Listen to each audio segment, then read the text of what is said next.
MLA ఆకస్మిక పర్యటన. పెద్ద చెరువుకు పక్క ప్రణాళిక చేయాలని, వరదల వల్ల కాలనీవాసులకు ఇబ్బందులు రాకుండా చూసుకోవాలని మహబూబ్ నగర్ ఎమ్మెల్యే యన్నం శ్రీనివాస్ రెడ్డి అధికారులను ఆదేశించారు. భవిష్యత్తులో వరదలు రాకుండా అన్ని రకాలుగా చర్యలు తీసుకోవాలని పెద్ద చెరువు, ట్యాంక్ బండ్ నిండుకుండలా మారిపోయి లోతట్టు ప్రాంతాలకు నీరు అలుగుపారుతున్న విషయాన్ని ఆయనకు స్థానిక నాయకులు సిరాజ్ ఖాద్రీ, లక్ష్మణ్ యాదవ్లు ఎమ్మెల్యే దృష్టికి తెచ్చారు. వెంటనే ఆయన ట్యాంక్ బండ్ ప్రాంతాన్ని మరియు అలుగుపారుతున్న ప్రాంతాన్ని అధికారులతో కలిసి పరిశీలించారు. అనంతరం ఆయన మాట్లాడుతూ ప్రజలకు ఎలాంటి ఇబ్బందులు కలగకుండా అలుగుపారే నీరు సాఫీగా కిందికి పోయే విధంగా తగు చర్యలు తీసుకోవాలని అధికారులను ఆదేశించారు. భగీరథ కాలనీ, ఢిల్లీ ఒలింపియాడ్ పాఠశాల, శివశక్తి నగర్ కాలనీల్లో ఆయన ఆకస్మికంగా పర్యటించారు.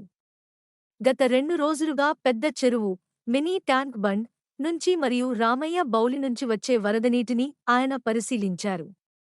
ప్రజలతో మాట్లాడారు. వరద నీటి వలన వచ్చే వ్యాధుల నుంచి అన్ని రకాలుగా జాగ్రత్తగా ఉండాలని ప్రజలకు సూచించారు.